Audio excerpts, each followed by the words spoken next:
This is the Data Download, your guide to upping your game when it comes to managing and accessing data in your organization. For Calibra, I'm your host, Jay Millicher. Data products, data ownership, data contracts. Lots of talk about those terms these days in the world of data and analytics. And you all know that I'm allergic to buzzwords. So it's really important to put real meaning into these things so that we can embrace them and create real use cases in real life. Well, I know someone who's got a great handle on this and putting it to work in his business. So why don't we let him connect the dots for us? Hi, my name is Dennis van der Graaf. I am responsible for data governance within WinTrust Financial. I'm the VP of Data Governance. I've been with WinTrust Financial for almost 3 years in this capacity in supporting data management and data governance and specifically helping solve for data ownership across the organization. When we were talking earlier, we were talking a little bit about your role and some of the areas of focus for you. Tell us a little bit about how you approach data governance at WinTrust. You know, particularly in the financial services industry, there are some requirements there. So what does data governance mean, right, in this particular, let's say, sector? Yeah, it's obviously very much regulatorily driven.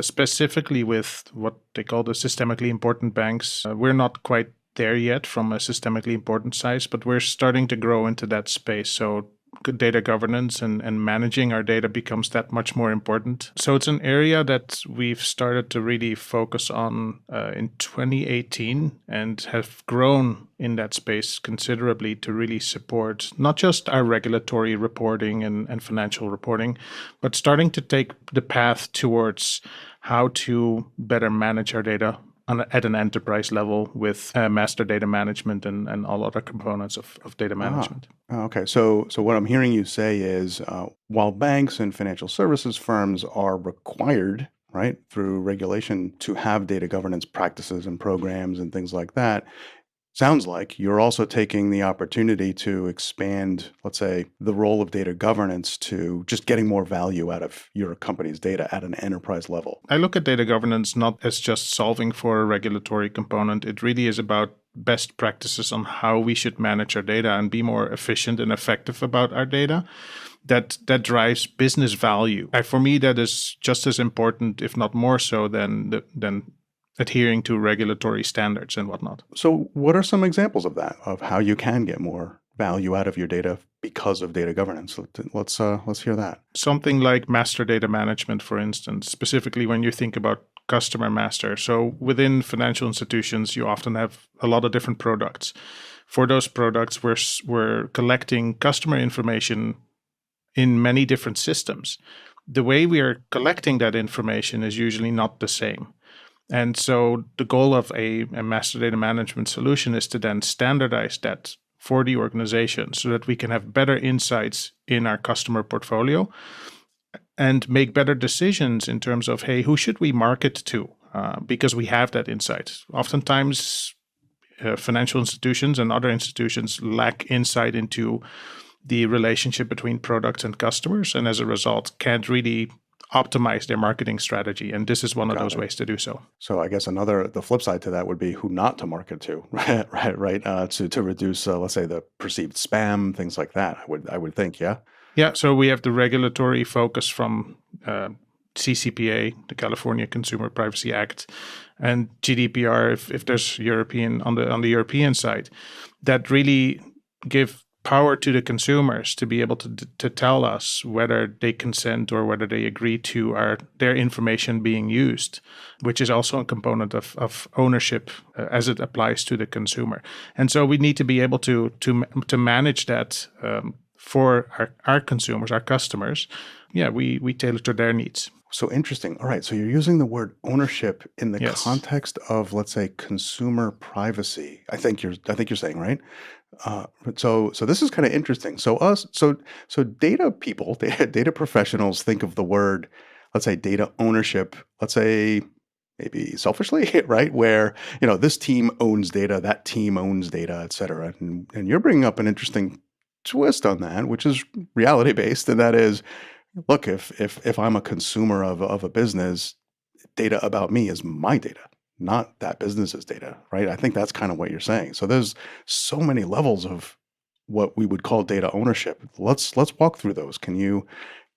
Let's shed a little light on that. This is an interesting twist. Yeah, and to your point, when organizations look at data ownership, specifically to the data ownership function within their organization, it's obviously sits in a box, right? It's okay, what does ownership mean to us as an organization? But in reality, it starts with the consumer, right? They still own their own data and they have the rights and privileges that is afforded to that type of ownership. Now, not in all cases, obviously, because if we're recording information to support them from a financial perspective with a product, a mortgage, a loan, or something else, then we are required to maintain that data whether they like it or not, right? That's just part of the rules of managing a loan like that.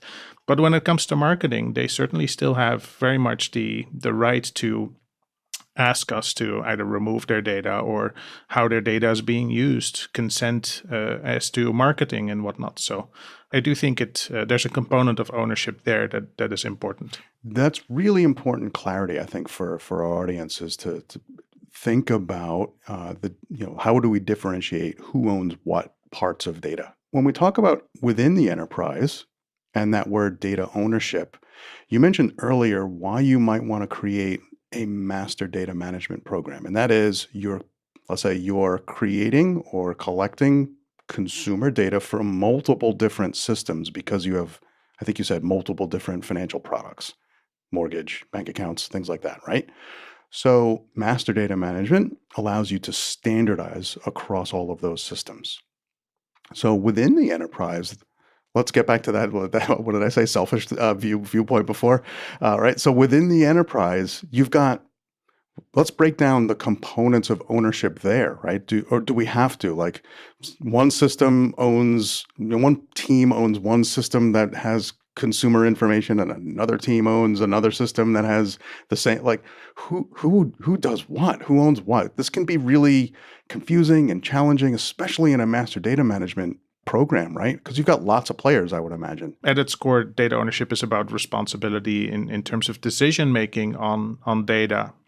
And so when you look at the origination platforms, like take a mortgage, for instance, we have a mortgage platform where the mortgage is being recorded. At the point that the mortgage is recorded, that ownership sits within that mortgage team. Now, when we start to kind of unravel the data by, that mortgage then gets sent over to a servicing platform. Now that servicing platform takes over a component of ownership. And then the customer data separately gets sent to an MDM or is aligned with an MDM to be able to manage that at a central level. When you have these handoffs, or when that's looking at that particular structure, that ownership may change.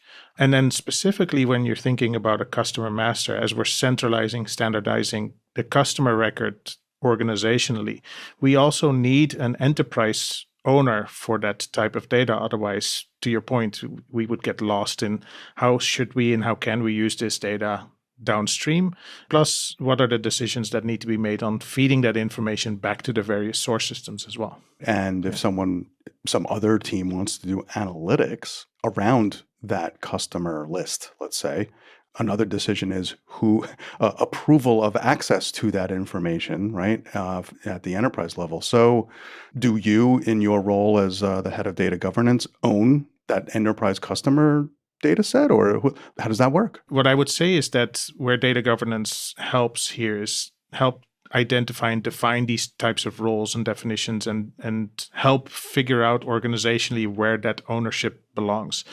Now, if we see a gap, like for instance, MDM is a good example.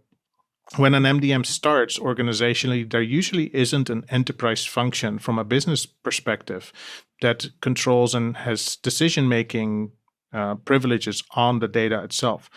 And so I do see data governance play a role. So data governance inherently for me is a business function. It's not so much a technology function as it is a business function. And so it can, in interim, help control that particular space until we have an appropriate business group in place to support that. And that is your ultimate objective, is to get a business team, department to have that responsibility. Another aspect of where data governance adds value to this whole thing is helping, whether that's through technology or otherwise, but helping to make those roles and responsibilities clear and obvious to others within the enterprise so that they know who to go to when something's wrong or if they have a question or if they need to request access, things like that. So your data governance role adds a lot of value to that process internally too. Yeah. Yeah, it does. Obviously, the definition of roles and responsibilities is a core output of any type of data governance function. That's what we put in our policies. That's what we put on our standards. But it's really the cultural absorption of those types of roles and responsibilities that is key. It's easy to describe roles and responsibilities as it aligns to specific functions, data ownership, stewardship, or whatnot. It is much more difficult to actually bring that into practice and setting those standards for for the organization as a whole. Let's say you think a specific team should have a responsibility for owning data, and they don't want to be the owner. Like how do you handle let's say those organizational challenges? I'm sure they come up. They probably come up for everybody here at the audience, right? How do you approach that? There's components of that, and then there's components of people that think they are the owner and that aren't the owner. So there's the inverse of that as well. But let's tackle the first one. If people don't want to be the owner, so in my experience, that when we talk to individuals across the organization and there's strong resistance for ownership, it's really one of two things, and it's predominantly the first one. We're not talking to the right person. In reality, when we talk to the individuals that truly believe that they're responsible for the data and context of their product that they're supporting, whether that be the mortgage situation that we described or other loans or debit credit cards, it doesn't really matter. When you are talking to the right people, there oftentimes there's an aha moments like, okay, that's what my role is. Yeah, that's already embedded into my current best practices or current standards of what their role currently is. So they will automatically assume that position. With that, obviously, comes additional responsibilities that they may not be aware of, but that's a different conversation. The second part is that they truly don't believe that they're the owner. We've seen that as well. And then it, in my mind, is really about the communication. We haven't really appropriately explained what that ownership truly represents and how that reflects to their specific domain. Oftentimes, that resistance is related to, oh, you're going to make me do more stuff, which is true. We are going to make them do more stuff because that is healthy when it comes to data management. But the reality is that we have to be clear in what that role represents. And once we do cut through hey, what does this really mean, and what does data ownership mean in context of their data set, that's when it usually does convince them that they're the appropriate owner. Is there a WIFM, what's in it for me sort of let's say on the positive side of the yes, you have more responsibilities, but what's the win for an owner who might be a little apprehensive about being an owner of data? There's multiple areas that we tend to focus on. Like when we're talking to more consumer related owners, it's about having control of their data set. But when you're really talking about the first line, what we call in the financial institutions, about where the product is being sold, that's an important aspect, because it's about what this ownership allows us to do is tie the information that you're producing to the rest of the organization for you to then make better sense of where to potentially take your product and make more money.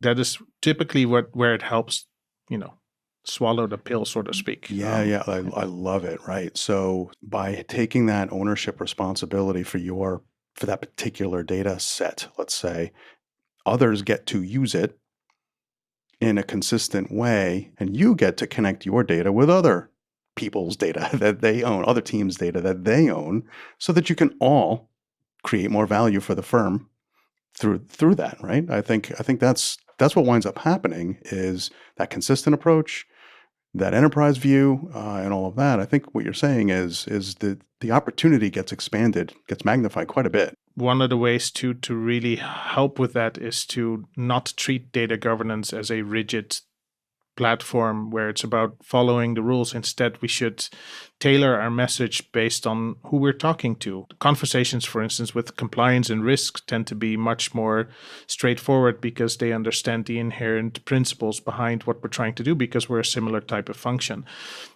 But conversations with upstream data providers need to be more focused around how this is going to help them, as well as how this brings structure within their world and gives them more clarity about how their data is being used. That was a lot.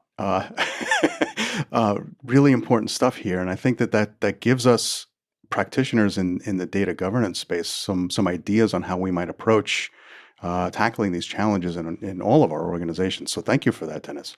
A couple of terms and concepts are gaining a lot of traction in our industry. In your line of work, financial services, you sell financial data products, I would think, right? Et cetera. So are we talking when we talk about all of this, are we thinking of data sets, maybe machine learning models, statistical models, analytical data sets, reports, dashboards? Are all of those things potentially something that we might think of as a data product? Not in the context of data product. The examples that you provided are clearly data consumers. And what we typically see, especially with the modeling side and the reporting side, is that when data moves to their platforms to be used, they're transforming some of that data to make sense for their specific model. And my guiding principle there typically is when that data is transformed, does it lose the context for the data, for the source where it came from? And the moment it starts to be less meaningful or not meaningful to the source, then that's when that ownership in my mind changes to that particular team. And so what you typically see on the reporting side and the modeling side is that there's a blended level of ownership where some of the data is still tied back because it's a pass through of information. So that still traces back to the various sources. You've got some concept of ownership around the data that they're transforming and the data model that they're creating to support their downstream reporting, which really is now owned by that particular team, that consumer-driven team. Got it. So if we're tracing what we would call, let's say, data lineage from source systems to a centralized system, let's say, then to downstream, I think you said downstream derivative systems, let's say a model, a report, et cetera. Each of those steps within that traced lineage between those things might have different owners along the way with different, let's say, interactions between each other at a system level, right? And at a team level too. So the other term that we're hearing a lot about is data contracts, right? So when we talk about all of these different teams that might own parts along the way toward that final, I think you're not using the term data product, but let's just call it that for argument's sake. That report might be a data product, or a model might be a data product, as well as the original source system, source data. So there are different teams.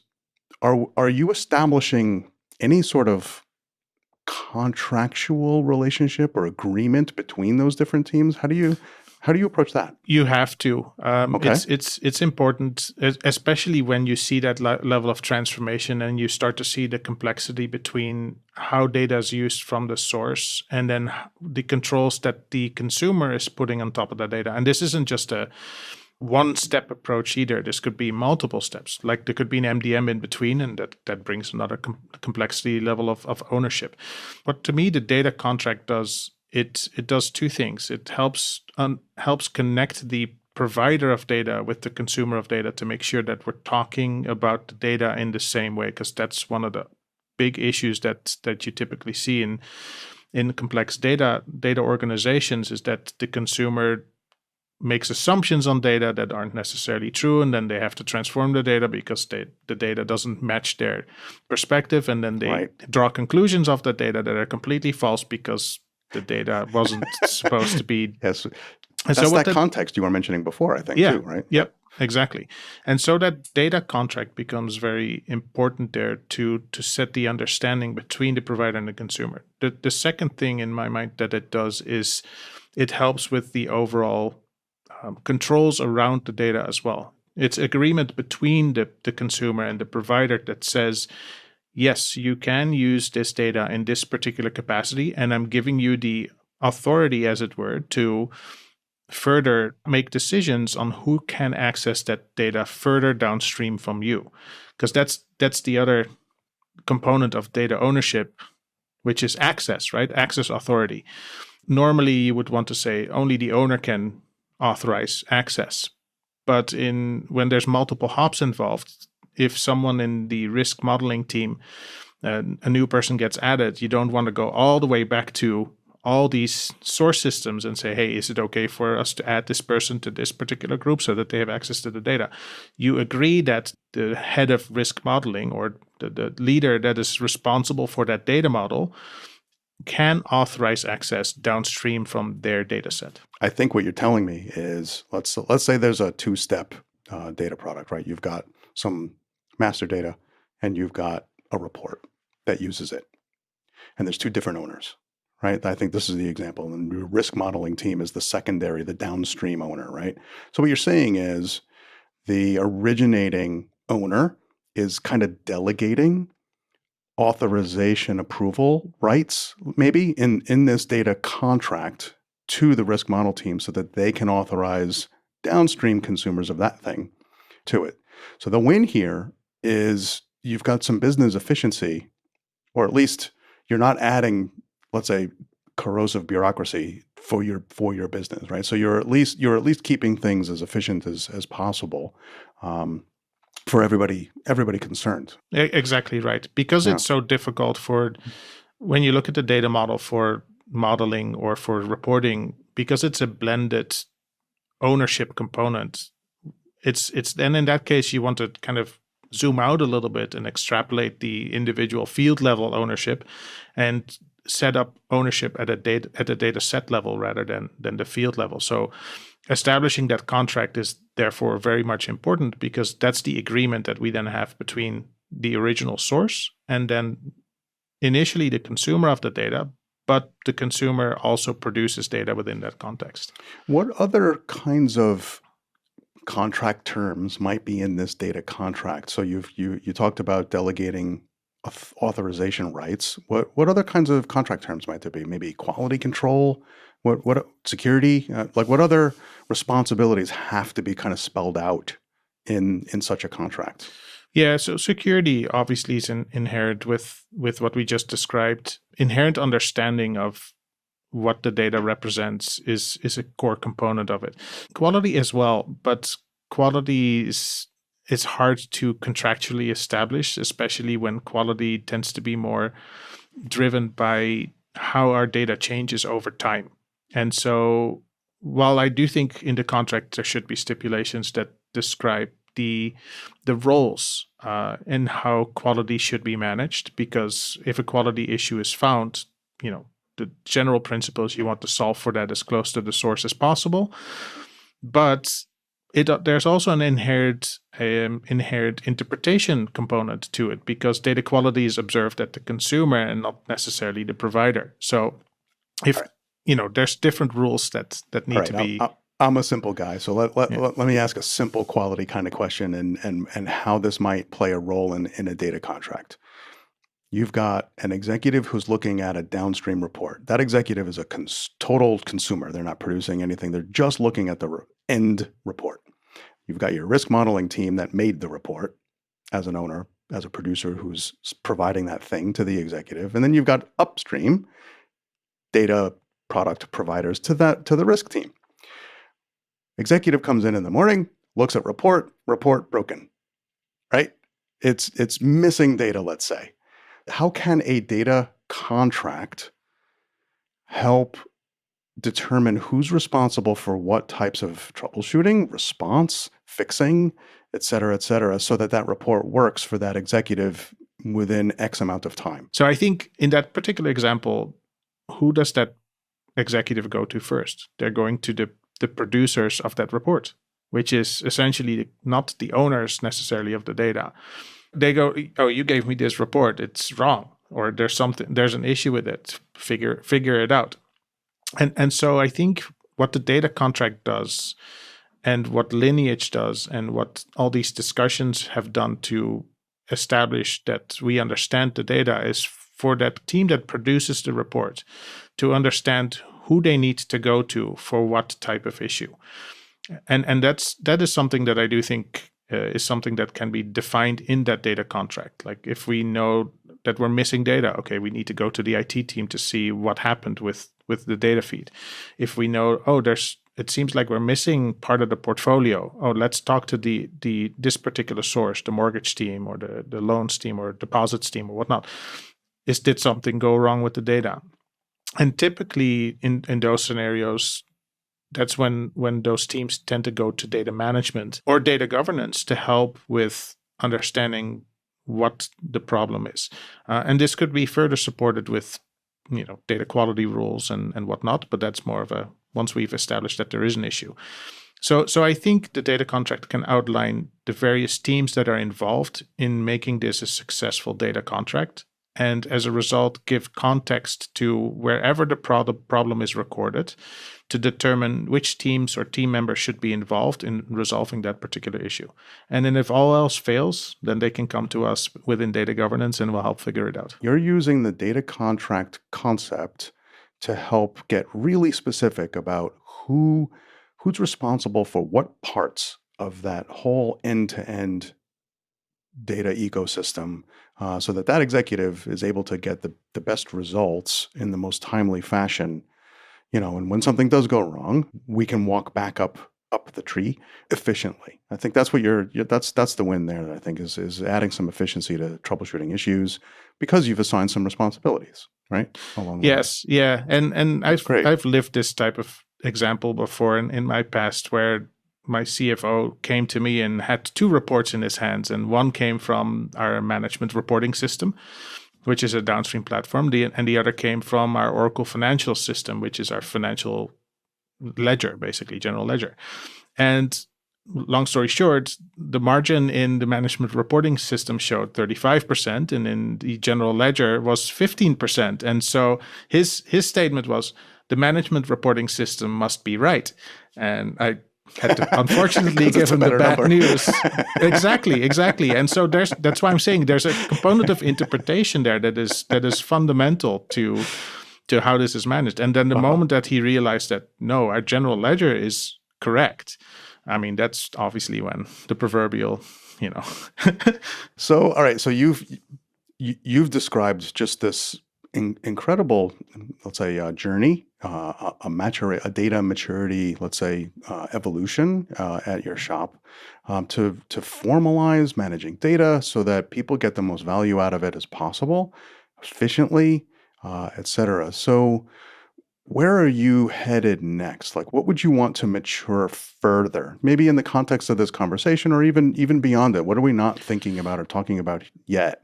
We tend to focus initially or have a very narrow focus on financial reporting or regulatory or risk reporting. And so the next step for me is to expand that to a more enterprise level focus of not just data ownership, but data contracts and data quality and having the right people in the right spots to have these conversations, regardless of what the data represents. As long as it's critical for the organization, for their operational success, it's critical for me. It's not just driven by regulatory focus. So that really is the next step for me. So business opportunity, offensive uses of data, not just defensive uses of data. Is that kind of how I would differentiate where you're headed? Yes, and a heavy focus on data quality because we know that inherently data quality is a big topic in a lot of institutions. It's something that doesn't always get the focus that it deserves to make sure that our data has the appropriate quality for decision making. Yeah. Now, when you're talking about offensive uses of data for, let's say, business opportunity reasons, right? To drive that kind of value, are we talking about envisioning the greater use of artificial intelligence, machine learning, generative AI, things like that? Are we talking about heading in that direction? Quality, I think, plays a major role in making sure that works well, right? So is that kind of what's inspiring? Is that one of the inspirations, at least? I'm curious where you're headed with that. Yeah, that's very early stage for us. for sure. It's definitely something that's on our mind, especially as you see those platforms enhancing in capability, and it's going to be much easier for those types of technologies to make sense of our data versus doing that through profiling and manual analytics, so to speak. So absolutely, there's going to be opportunity there to help expedite the insight into our data and to determine where our quality issues may occur. I said the word win a bunch of times and value, and we mentioned efficiency and things like that. Are you measuring the value of your data governance program? Are you and to talk about that? Are there KPIs, things like that? How are you approaching that, or are you? Yeah, we definitely are looking at expanding our KPIs and to be able to articulate what we're covering and what areas we should be focusing on, and that would typically translates in more refined KPIs that can help measure that. But inherently, it's extremely difficult to measure success of data governance because it's usually not directly tangible. Like when we built that efficiency, how do you measure that, right? Like one of the core tenets with data governance is, okay, you want to minimize your data hops, you want to standardize your data, you want to create a data set that can be used many times, but building such a data set takes time and effort and doesn't bring direct benefits. And so how do you measure then the 5-10 years down the road we're still using the same data set with great success as a means, and compare that to what the current state is? That's, I think, one of the biggest struggles that most Well, data governance. maybe you just invented a measure, and that could be for a given data product. I know you don't like that term. That's my term at the moment, but for a given data product, how many times is it reused to make other derivative data products? So that kind of is a magnified value or an amplified value of that originating data set. So maybe is that a measure, right? How often is a given data set used to create downstream derivative data sets? Is that an idea? Absolutely, yeah. Reuse of data is key. Should we come up with a name for that measure? We're going to brand it the Dennis, the No, I Dennis don't think effect. so. I don't think this is novel by any stretch of the imagination. But no, it is important. I think reuse of data is fundamental to efficiency, to success of downstream use, but also consistency, because that's really the biggest pitfall: is fit for purpose data sets that get created that have a nuanced difference in how they're created, and therefore the interpretation of it is flawed or faulty. Yeah, it puts more responsibility on the shoulders of that owner of that thing, of course, right? But that person or team can at least be proud that they're providing that magnified, amplified value, right, to multiple downstream data products. That's a nice two-way value proposition. Yep. And I do think that's where like data management and data governance play a big role to help support the data owners to build those products for downstream usage. So it's not entirely on the data owner to really manage that. It's actually, that's where it tends to get more into the data management space to help manage that for all, and connecting the dots, so to speak. I love a good dot connecting story. Yeah. Dennis, I think clearly we could talk about this all day. This is Oh, super yeah. interesting to us. What can folks learn from you? Do you have any parting words for us? For me, the biggest thing, especially around the topic of data ownership, it's at the core of what a successful data governance program looks like. Without data owners, you're going to be lost in terms of solving for data governance and data management. So having a strong definition and a strong program that helps find, define, and help those data owners to be successful across the organization is fundamental. That was a really helpful discussion with Dennis. I'm going to try and summarize what I heard. A data product is some sort of tangible data asset, like a customer database. It has a provider and consumers. That provider is really the data owner.